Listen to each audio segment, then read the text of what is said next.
Assalamualaikum warahmatullahi wabarakatuh. Halo juga Mbak Sonta. Waalaikumsalam warahmatullahi wabarakatuh. Bu Tuti, kesempatan kali ini saya mau mengadakan wawancara dengan panjenengan. Jadi saya akan wawancara tentang dilema etika atau bujukan moral. Apakah Bu Tuti berkenan? Berkenan Mbak, monggo silahkan. Iya. Nah, Bu Tuti, dilema etika itu adalah suatu kasus di mana Bu Tuti itu sering mengalaminya selama ini. Artinya seperti dilema etika itu Bu Tuti mengalami kasus benar lawan benar.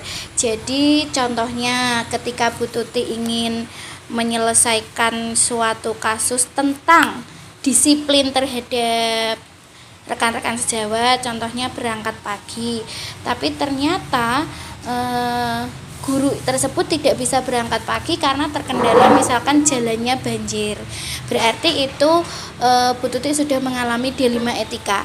Di satu sisi Bu Tuti ingin menegakkan peraturan disiplin, tetapi di sisi lain Bu Tuti punya rasa kemanusiaan karena kasihan tadi jalannya terkena banjir, terkendala banjir. Nah, itu dilema etika. Sedangkan bujukan moral itu adalah benar lawan salah. Nah, kalau benar lawan salah itu memang cukup sering kita alami juga. Contohnya seperti tadi, misalkan ada yang tidak bisa berangkat pagi tetapi beliau tidak bisa menyebutkan alasan yang mendasar seperti apa. Seperti itu Bu Tuti, apakah Bu Tuti pernah mengalami dilema etika seperti itu? Pernah ya. Pernah nggih Bu. Pasti banyak nggih Bu. Nggih. Nah, pertanyaan pertama Bu Tuti, bagaimana Bu Tuti mengidentifikasi kasus-kasus yang merupakan dilema etika atau bujukan moral? Ya Mbak, untuk mengidentifikasi kasus-kasus yang merupakan dilema etika atau bujukan moral, ini biasanya saya berdiskusi dengan teman sejawat. Nah, saya tidak saklek kepada peraturan, tapi akan mempertimbangkan dari sikap nilai-nilai baik dari kemanusiaan. Oh, nggih. Ya, itu bagus ya Bu Tuti. Nah, sekarang pertanyaan yang kedua nggih Bu Tuti. Bagaimana Bu Tuti menjalankan pengambilan keputusan di sekolah, terutama kasus-kasus yang ada dua kepentingan bersama-sama benar atau sama-sama mengandung nilai kebajikan, sama-sama baik, istilahnya seperti itu. Ya.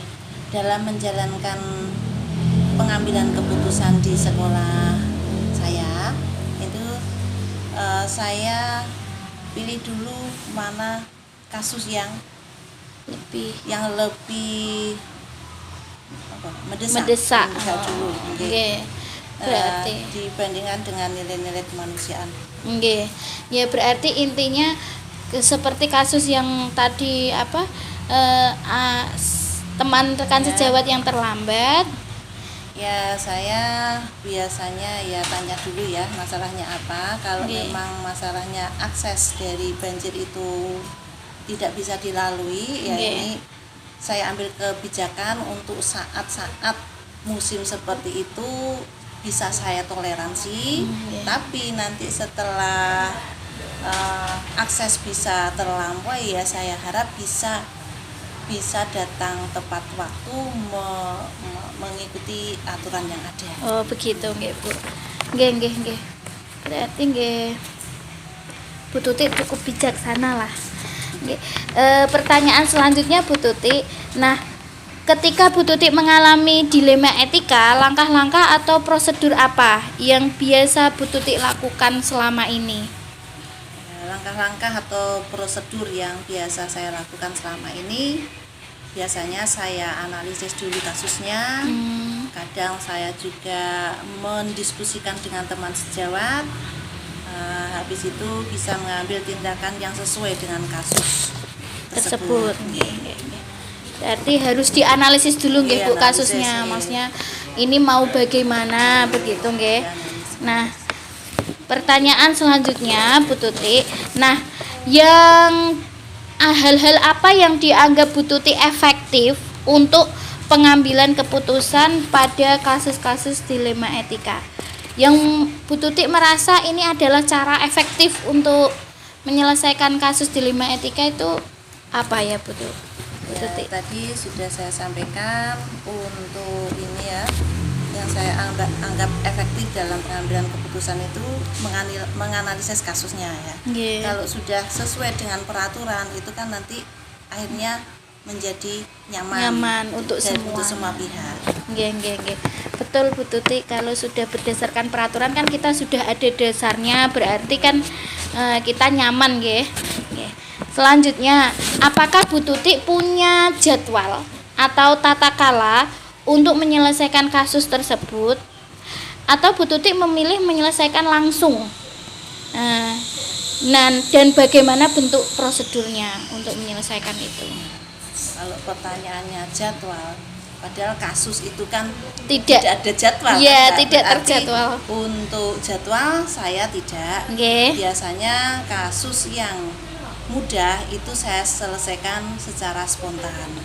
Langsung saya selesaikan, tapi kalau kasusnya itu rumit, nah itu bisa saya jadwalkan, saya bisa mengadakan rapat untuk pembinaan, atau saya minta solusi ke teman sejawat ataupun ke pengawas, bisa juga komite gitu. Jadi tidak ada jadwal tertentu karena kasus kan tidak datangnya tidak terjadwal juga Bu. Tidak ada kasus guru ini langsung kasusnya hari ini kan tidak ada. Jadi jadwal tidak ada.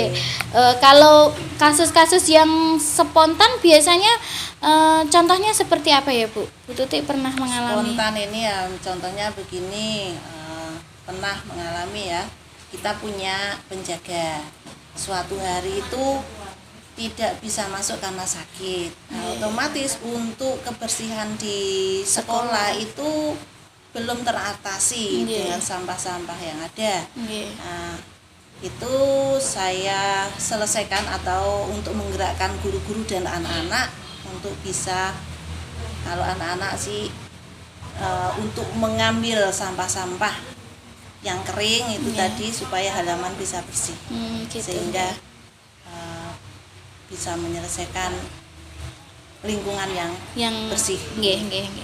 Nah, itu tadi yang spontan Bu, karena ada penjaga sekolah yang tidak masuk dan sekolahnya ternyata kotor, sedangkan Bu Tuti dengan rekan sejawat punya tupoksi pekerjaan lain, maka Bu Tuti menyelesaikannya dengan meminta bantuan guru. Jadi sebelum bel masuk itu saya kondisikan 15 menit misalnya, bisa untuk membantu lah untuk membersihkan, mengurangi sampah yang terlihat di halaman, karena musim-musim ini tuh daunnya banyak yang gugur karena angin itu sampah-sampah yang ada diambil baru masuk kelas. Itu tadi. Kalau yang cukup rumit Bu Tuti, apa Bu Tuti pernah mengalaminya sehingga Bu Tuti harus Bu Tuti berbicara harus melalui rapat atau berdiskusi dengan pihak-pihak lain? Itu ada yang rumitkah selama ini? Ya, pernah sih mengalami. Yang rumit itu biasanya tidak langsung saya tangani, tapi saya sharing-sharing dulu dengan teman sejawat atau sesama kepala sekolah sedapin atau luar dapin, bahkan juga konsultasi dengan pengawas. Iya, itu pokoknya Bu Tuti tidak memutuskan sendiri, tapi mencari opsi pandangan orang lain. Bagaimana yang paling tepat. Nah, pertanyaan selanjutnya, adakah seseorang atau faktor-faktor yang selama ini mempermudah Bu Tuti untuk menyelesaikan atau mengambil keputusan dilema etika itu? Seseorang yang selama ini mempermudah, membantu ada masalah seperti itu ya, teman sejawat. Diskusi dengan teman sejawat. Berarti Ibu Tutik cukup bagus nggih komunikasinya dengan rekan-rekan sejawat, jadi saling membantu seperti itu. Sering Kalau- mendiskusikan dengan teman sejawat. Nggih. Kalau faktor-faktornya, adakah faktor-faktor yang bisa mempermudah Bu Tutik? Ya, faktor-faktornya berdasarkan peraturan nilai baik ya, Mbak. Oh gitu, nggih. Sebentar Bu Tutik ada telepon. Sami wis apik. Piye. Iya tak celukno. Piye. Halo. Halo. Dek Nindi ayam, Dek. Iki mlaku terus alhamdulillah. Nindi ayam lagi maem. Kandhani sik ayah, Dek. Ben uga nelpon ibu-ibu lagi rekaman kok Cahayu. Kurang sithik malah. Siji. Nggih, bikin tuh ya tak potong. Nah, kalau faktor-faktor tadi berdasarkan peraturan nggih Bu, berarti memang kita berjalan berdasarkan peraturan begitu nggih Bu. Ya. Nah, ini pertanyaan terakhir Bu Tutik. Dari semua hal pengalaman yang Ibu alami ini, pembelajaran apa yang diambil Bu Tutik ketika mengalami masalah-masalah atau kasus-kasus dilema etika itu? Ya, pembelajaran yang saya dapat ya, kita dalam menyelesaikan masalah itu tidak arogan, tidak saklek, Nggih. harus sesuai peraturan, tapi harus dipertimbangkan nilai-nilai kemanusiaannya. Oh, nggih, Ya. betul. Jadi Bu Tutik berusaha mencari celah bagaimana yang terbaik nggih Bu Ya. untuk Tidak kaku ya, Mbak, nggih, ya, nggih. tidak kaku. Nggih, berarti semua pihak tidak merasa tertekan seperti itu.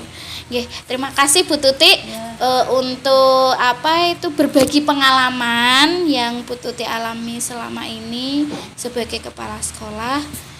Terima kasih sekali lagi, kita bisa berbincang-bincang lain kesempatan. Begitu nggih Bu Tutik. Sama-sama, Bu Nggih. Sandra.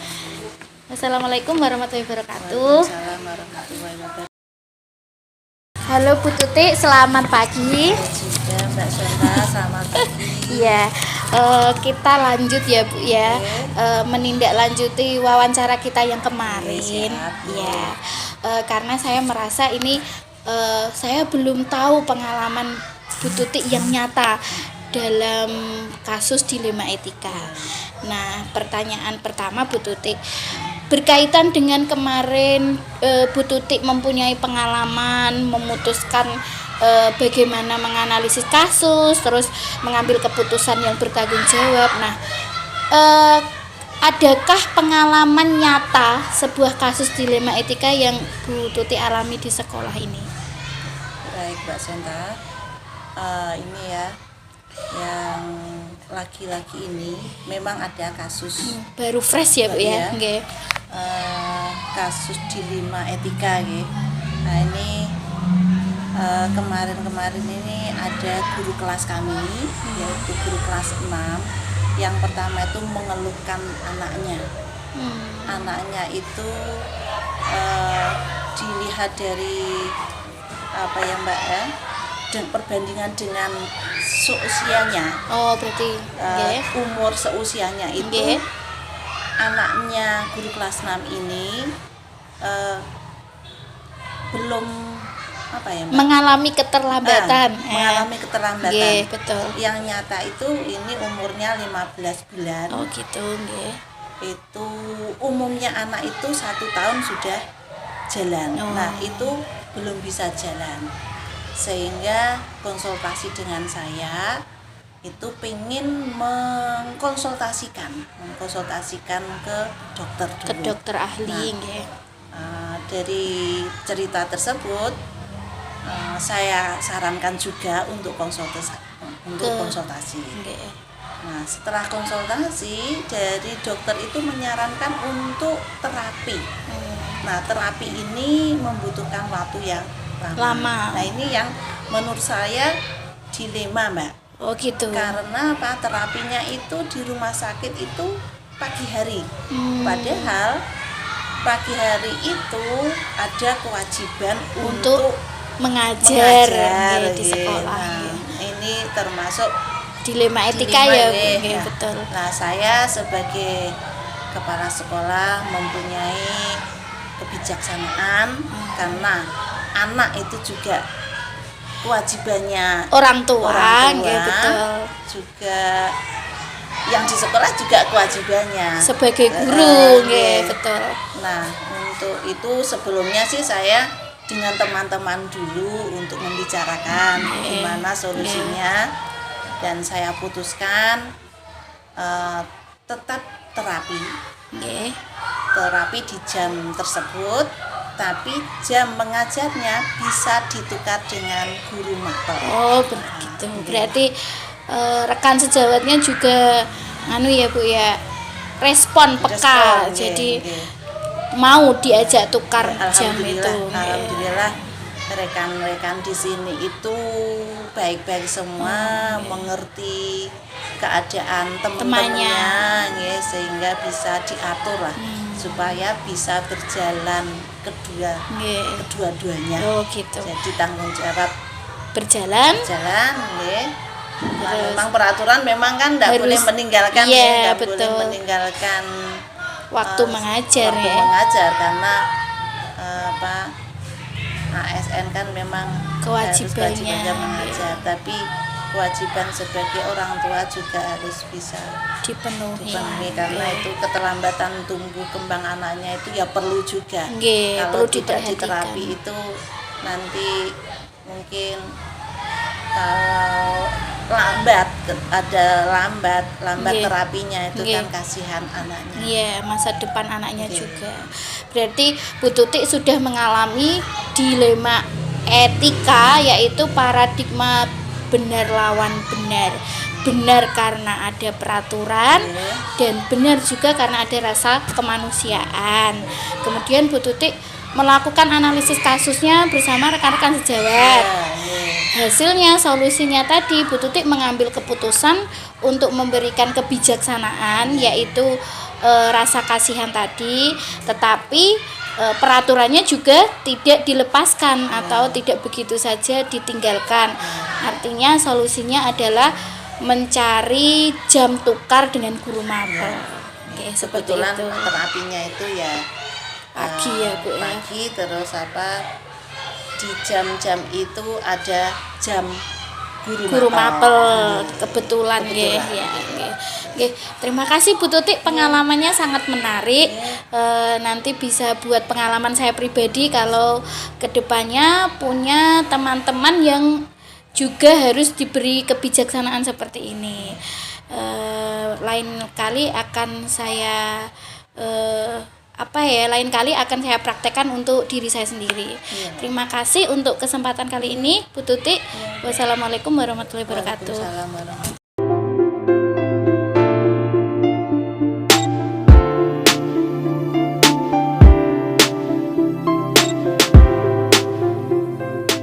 Selamat siang Bu Riyati. Selamat siang. Nggih, Bu Riyati, terima kasih sudah menerima saya. Saya mau minta tolong untuk mengadakan wawancara terhadap Bu Riyati selama pengalamannya Bu Riyati memimpin sekolah ini.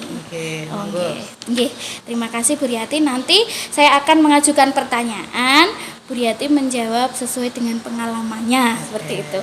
Nggih. Pertanyaan pertama, selama ini Bu Riyati bagaimana mengidentifikasi kasus-kasus yang merupakan dilema etika atau bujukan moral? Ya, terima kasih Bu. Yeah. Tapi sebelumnya saya kok baru mendengar ya yang namanya dilema kasus dan bujukan moral. Kalau Yeah. boleh tahu apa ya Mbak? Apa ya Bu itu ya? Begini Bu, dilema etika itu adalah kasus atau permasalahan ini berkaitan erat dengan pengambilan keputusan kepala sekolah sebagai pemimpin sekolah, yaitu seperti dilema etika itu kebenaran lawan kebenaran. Misalkan saya contohkan saja, misalkan Bu Riyati ingin menegakkan kedisiplinan kepada rekan sejawat. Nah, ternyata ada satu rekan sejawat ini yang terlambat masuk sekolah, tidak tepat waktu, tapi beliau punya alasan karena tempat tinggalnya baru terkepung banjir. Berarti Bu Riyati ini sudah mengalami dilema etika. Di satu sisi Bu Riyati ingin menegakkan kedisiplinan, ternyata di sisi lain punya rasa kemanusiaan atau rasa kasihan terhadap rekan sejawat yang mengalami kesusahan tadi. Sedangkan bujukan moral itu bedanya, kalau dilema etika benar lawan benar, kalau bujukan moral itu benar lawan salah. Artinya ketika rekan sejawat ada yang terlambat tadi, beliau tidak bisa menyampaikan alasan yang mendasar, sehingga Bu Riyati menganggap itu sesuatu yang salah dan tidak perlu ada sisi kemanusiaan. Jadi benar lawan salah. Seperti itu bedanya, Bu. Oh iya begitu ya. Kalau begitu, kalau di tempat saya, Nggih. saya akan berdiskusi dulu dengan teman-teman sejawat saya. Oh, gitu. Kemudian kalau saya misalnya diskusi itu tidak berhasil, mungkin saya akan bertanya kepada atasan saya. Oh. Saya akan mengambil keputusan mempertimbangkan nilai-nilai yang baik. Oh begitu, berarti nganu ya Bu ya, berdiskusilah intinya, Iya. tidak diputuskan sendiri. Betul. Nah, selama ini bagaimana Bu Riyati menjalankan pengambilan keputusan di sekolah ketika dihadapkan pada kasus-kasus yaitu dua kepentingan yang sama-sama benar atau sama-sama mengandung nilai baik seperti tadi, Bu? Kalau menurut saya yang saya pentingkan dulu adalah yang mendesak, kasus-kasus yang mendesak terlebih dahulu yang saya begitu, ya, nggih. betul. Berarti tetap yang paling Utama, urgensi, ya. nggih, yang perlu diselesaikan terlebih Betul, dahulu ya, ya. Bu ya. Nggih. Baik. Nah, ketika mengambil keputusan itu prosedur atau langkah-langkah yang biasa Bu Riyati lakukan selama ini bagaimana, Bu? Apa langkah-langkahnya? Saya akan menganalisa kasus itu terlebih dahulu. Oh gitu. Ya, Nggih. kalau sudah dianalisis baru mengambil tindakan. Oh, seperti itu. Berarti intinya kasusnya diteliti dulu Iya, ya, betul, diurai dulu maksudnya Iya. seperti apa sehingga nanti bisa mengambil tindakan Betul, gitu. ya. Ya Bu. Nah, pertanyaan selanjutnya, apa yang dianggap Bu Riyati efektif ketika pengambilan keputusan itu? Yang dianggap bisa efektif itu menerapkan apa gitu loh, Bu, saat pengambilan keputusan? Berdasarkan peraturan yang ada, Bu. Oh, gitu ya. Yang peraturan yang ada di tempat saya. Oh gitu, berarti kalau berdasarkan peraturan secara otomatis ya Bu ya, nyaman untuk semuanya, Iya, betul. nggih. Kita itu nyaman dalam mengambil tindakan. gitu. Karena ada Karena dasarnya tadi. dasarnya adalah peraturan itu Iya, tadi. nggih. Berarti Bu Riyati menerapkan sesuatu pengambilan keputusan berdasarkan peraturan yang Iya, ada di betul. sekolah. Nah, ketika Bu Riyati mengambil keputusan, adakah tata kala atau jadwal yang ditentukan untuk melakukan pengambilan keputusan itu, Bu? Kalau menunggu jadwal, kalau itu kasusnya mendesak kan harus segera diselesaikan, tidak usah menunggu jadwal. Jadi kalau ada kasus yang mendesak harus segera diselesaikan. Kalau nanti menunggu jadwal kasusnya tidak akan selesai. Oh gitu, berarti tidak perlu terjadwal, tidak perlu nggih, terjadwal. karena kasusnya juga tidak terjadwal Iya, ya, Bu. betul. Berarti intinya ada kasus nggih diselesaikan, Diselesaikan. apalagi yang mendesak Iya, ya, Bu. betul. Seperti itu berarti tidak ada prosedur khusus nggih, khusus, nggih, betul. Ya, selanjutnya Bu Riyati, nah faktor-faktor apa yang mempermudah atau membantu Bu Riyati dalam pengambilan kasus-kasus dilema etika? Ya. Kalau di tempat saya biasanya saya mengadakan diskusi dulu dengan teman-teman saya. Oke. Lalu kemudian diskusi itu kita pertimbangkan dengan adanya aturan yang ada di tempat saya. Kalau sudah sesuai dengan peraturan, kita menggunakan nilai-nilai kebajikan. Oke. Setelah itu kita bisa pengambil keputusan dengan kepala dingin tanpa emosi. Oh gitu, berarti nganu ya Bu ya, faktornya itu tetap nilai-nilai kebajikan, tetap Sesuai berdasarkan dengan peraturan betul. bersama rekan sejawat Iya. dan tidak mengedepankan emosi. Betul. Nggih, berarti faktor itu mempermudah Ibu nggih. Nah, ini pertanyaan terakhir Bu. Dari semua yang Ibu sampaikan ini pelajaran apa yang Anda petik setelah mengalami pengambilan keputusan dilema etika? Sebagai orang yang dituakan, kita harusnya bisa memedam emosi ya, Iya. meredam emosi sehingga kita tidak bersifat arogan. Oh, seperti itu. Dengan menyelesaikan masalah dengan kepala dingin, Nggih. sesuai dengan nilai-nilai baik Nggih. dalam kehidupan sehari-hari. Nggih, berarti itu ya Bu ya, pembelajaran yang diambil. Wah, pengalaman Bu Riyati banyak ya Bu, apalagi memimpin sebuah sekolah berarti kita harus ngomong istilahnya Iya, semua. betul. Banyak Karena apa setiap orang itu punya karakter karakter sendiri-sendiri. iya, Ya. jadi harus Punya diomong. masalah sendiri-sendiri. Nggih. Berarti ini malah Bu Riyati ada 2 SD yang di Iya, betul. berarti malah tambah banyak tugasnya nggih. Bebannya juga bertambah. Semoga sukses dalam bekerja dan berkarya ya Amin, Bu terima Riyati. kasih. Nggih, saya juga mengucapkan terima kasih karena sudah berbagi pengalaman dengan saya. Nanti bisa menjadi pengalaman untuk saya sendiri ke depannya jikalau menghadapi masalah atau mengambil keputusan dengan rekan-rekan sejawat. Ya, sama-sama, Bu. Nggih, sekali lagi terima kasih Bu Riyati. Nggih, sama-sama. Ya, wassalamualaikum warahmatullahi wabarakatuh. Waalaikumsalam warahmatullahi wabarakatuh.